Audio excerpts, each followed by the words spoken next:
Hi, everybody. We are in the second half of chapter 6. So, what we're going to be going over in this chapter is we're going to look at muscle movements, we're going to look at how we name muscles, and we're going to look at those muscles that we are naming. Okay, so first thing that your text talks about are the 5 golden rules of skeletal muscle activity. And so I always like to go over this just so that you kind of have an idea. This will help you hopefully, sorry, this will help you hopefully be able to identify those muscles easier and understand how the muscles are attached. So all skeletal muscle crosses a joint in general. Usually the larger portion of that muscle is going to lie proximal to that joint it crosses. Skeletal muscle has at least 2 attachments. It may have more than 2, but it has to have at least 2, the origin and the insertion. Skeletal muscle can pull, but it does not push. And skeletal muscle, during a contraction, moves the insertion towards the origin.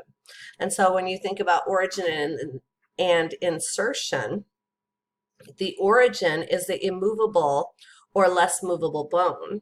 The insertion is the movable bone. So look at this. This is the brachialis. It is a prime mover of forearm flexion. It is attached to the humerus. So it originates on the humerus and it inserts on the ulna. And its function is forearm flexion, so it moves that ulna towards the humerus. So let's look at some of these body movements that I just mentioned. Flexion and extension, just like that brachialis does. Flexion decreases the angle of a joint, and extension increases the angle of a joint. So you can decrease the angle of a joint at a lot of your hinge joints, but you can also do this at ball and socket joints. Extension would be at those same joints, and sometimes you can hyperextend, and a lot of people have heard of that term. Think about in ballet when you hyperextend your knees so that you can walk on your toes. We hyperextend our neck every time we look up to look at a plane. That's another example. And so here you can see flexion of the arm at the shoulder. You see flexion of the leg at the knee. And now we're extending those same organ or those same joints. Hyperextension occurs when you extend it farther than that 180 degrees. Here we have flexion of the head, extension back to normal, and then hyperextension. So another movement is rotation. So rotation is movement around an axis. So an example of a rotational movement is when you swivel your head to say no. That is moving the atlas around the dens of the axis. The atlas is that first vertebrae. The axis is the second vertebrae in your cervical region.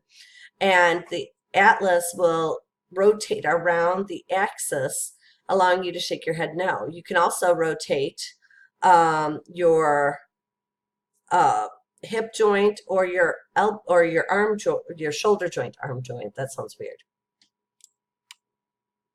Abduction and adduction. Abduction is moving away from the midline. So the midline of the body is here. When you move your arms or your legs away from that midline, that is abduction. When you move them back to the midline, that is adduction. You're adding them back. You're taking them away, adding them back. Okay. Circumduction then is a combination of flexion extension and abduction and adduction. So we have circumduction when you are moving your arms in a circle along that distal region. When you're moving your arms kind of at the distal region, you're like making a little plane or whatever with your hands, and you're rotating them around. or I guess moving them around, you're doing flexion, extension, abduction, and adduction all together. Some special movements, our feet can dorsiflex.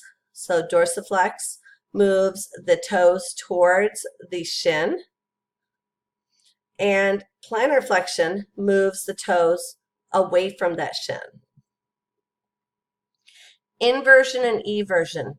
Inversion is turning the sole of the foot to the medial region. So you can actually see the medial region. The lateral portion of your foot is on the ground.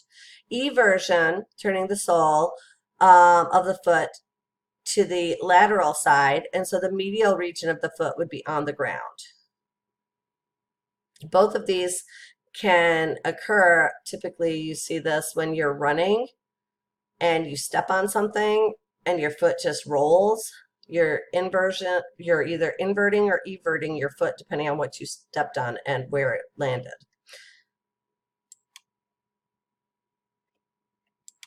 There we go. Supination and pronation. So these are special movements of the forearm where the radius and ulna rotate to the opposite sides. So in the supination form, your palms are upwards facing the sky basically, and so we can carry a bowl of soup. But pronation, your arms or your forearms turn and your palms are facing downwards. And so in that way, the soup pours out. So you're carrying the soup in supination, you're pouring the soup out in pronation. That's how I always remember it.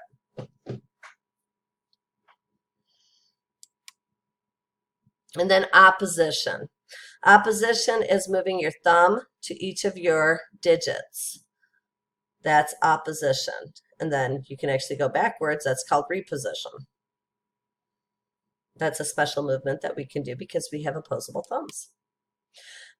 So now we're going to get into interactions of the muscles with each other. So there are muscles that are called the prime movers or the agonists of some movement. That means that they are responsible for that movement. They are the main muscle or one of the main muscles responsible for a movement. An antagonist is a muscle that opposes the prime mover. So if you are an antagonist, you work against that prime mover, you work in the opposite direction. A synergist is a muscle that aids the prime mover in a movement. And a fixator is a muscle that holds bone still or stabilizes that area. We can name muscles based on multiple criteria. I'll just use that word since it's on here. So one way we name muscle is by the way the muscle fibers run. An example is rectus femoris. That muscle runs straight. Rectus means straight, and it's on the femoral region, femoral region. Another example would be the oblique muscles, internal or external oblique, they run obliquely. An example of size, you can name muscles by size. Maximus means large. So gluteus maximus is the largest gluteal muscle that we have. We can name muscles by their location. Temporalis, this is a muscle that is located on the temporal bone. Or by the number of origins. Triceps is an example. It has 3 origins. Or it has 3 tendon origins. We can name muscles by their origin and insertion, so where the muscle's origin and insertion are located. Sternocleidomastoid is an example. It originates on the mastoid process. No, I'm totally lying. So back up for a second. It originates on the sternum and the clavicle, and it inserts on the mastoid process. And we know this because it moves the head. We can name muscles by shape. Trapezius is trapezoidal in shape. And we can name muscles by their action. So flexor digitorum, extensor digitorum flexes and extends your digits. So let's look at each of these muscles a little closer. I'm looking at the time and I'm thinking, maybe I'll add this next one because this is already 10 minutes and this would take another 10 minutes. Well, I guess that's not so bad. So I'll just keep going on this video, okay? So here we have a group of muscles. We have the frontalis on the frontal bone. We have the orbicularis oculi surrounding the eyes. We have the orbicularis oris surrounding our mouth. We have the buccinator and the zygomaticus muscles. The platysma muscle, platysma, you see very minimal of the trapezius. You see a part of the sternocleidomastoid. We see the masseter here, occipitalis, temporalis, and there's that aponeurosis that I was talking about, that flat tendon sheath. On this side, on this page, you can see those same muscle names, and you can see the origin, the insertion, and the action. So the next one, you see the deltoid here. We see the pectoralis major here. Biceps brachii, you don't really see the brachialis, it's underneath the biceps brachii, but they both have the same function. And then the brachioradialis right here, which is a very, very weak muscle in general. So it's that Popeye muscle that you have heard of. Here we have the rectus abdominis. We have the external obliques, internal obliques, and the transverse abdominis. And we have another aponeurosis connecting the abdominal muscles to our pubic bone. And so here we can see pec major, rectus abdominis, external obliques. And then we have the biceps brachialis and deltoid and their origin, insertion, and actions. There we go. Now we're looking at some lower bones of the hip and thigh. So here we have a group of muscles called the iliopsoas that move the hip. We have the sartorius, also known as the Taylor's muscle. We have our quadriceps group, which has 4 muscles, but you can only see 3 here, the rectus femoris, vastus lateralis, and medialis, and then underneath this would be the vastus intermedius. We have adductor group over here, and okay, this is just showing a closer up of the adductor muscles and the quad muscles. Here we have the fibularis muscle.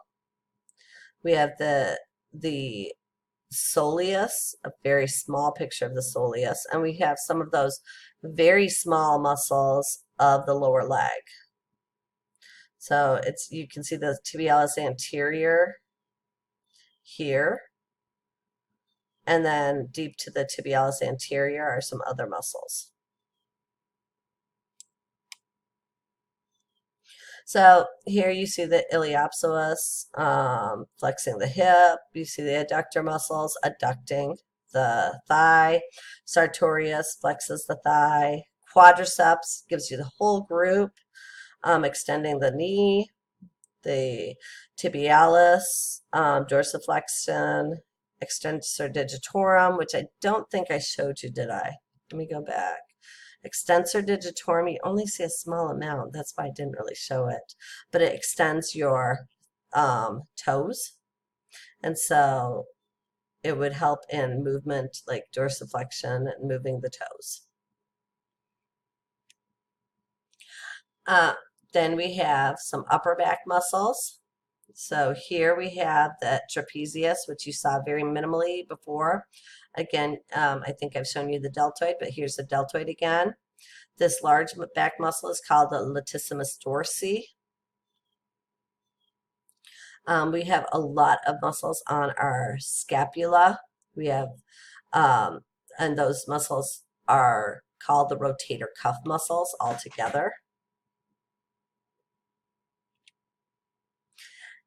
And I know I mentioned this one in a previous lecture. This is the erector spinae group. These are the muscles that help keep the spine erect. So when we're standing and sitting, we're not slouching. And it consists of these three muscles here. And there's just another picture of the deltoid. And so here we have, did it show the occipitalis on this picture? Not really. Didn't even show, I don't know why that one's on this group, but that's okay. You have the trapezius, the latissimus dorsi, the erector spinae group, the quadratus laborum. Did I show you that one? Oh, I didn't, right here. Sorry.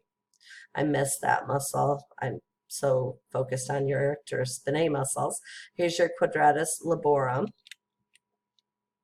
And then, of course, your deltoid, which I've shown you multiple times. All right, so this is oh,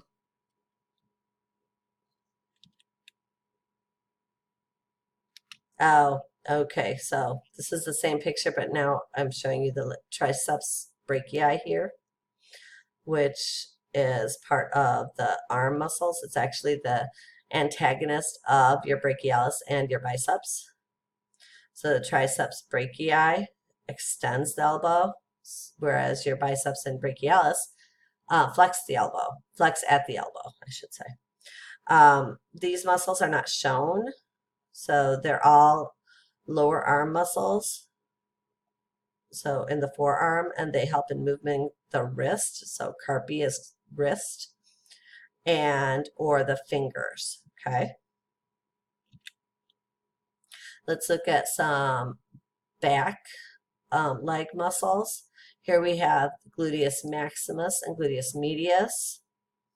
This group here is called the hamstrings. There are three. The biceps femoris is the largest one. Then we have the semitendinosus and semimembranosus. And then way down here we have the gastrocnemius.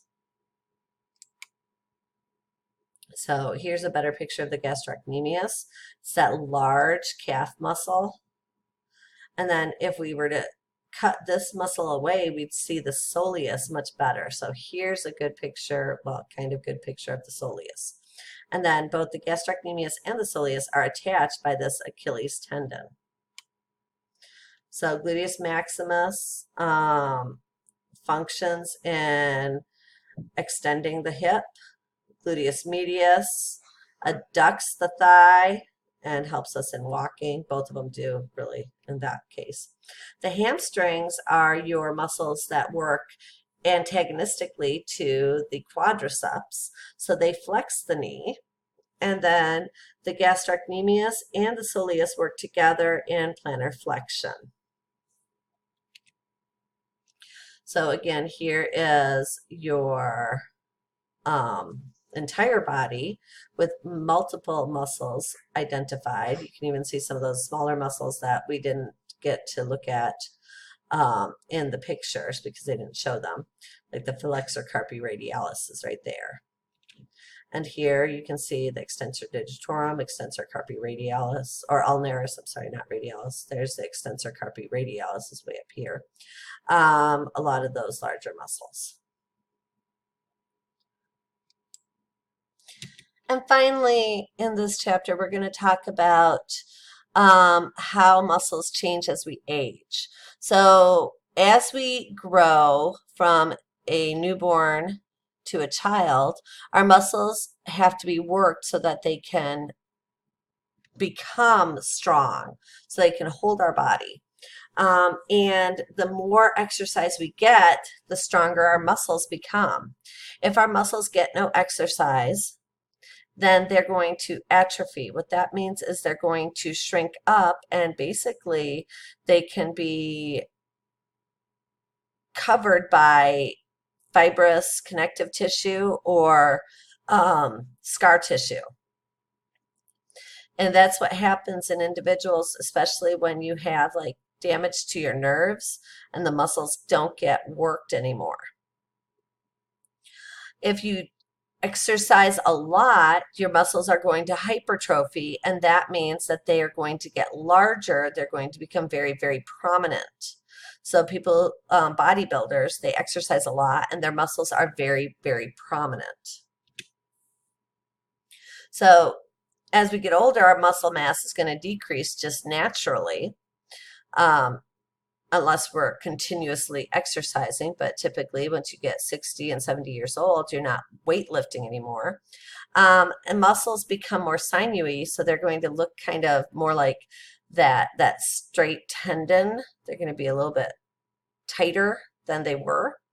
But exercise will help to retain muscle mass, so the size of the muscle and the strength of those muscles, which will also protect those joints.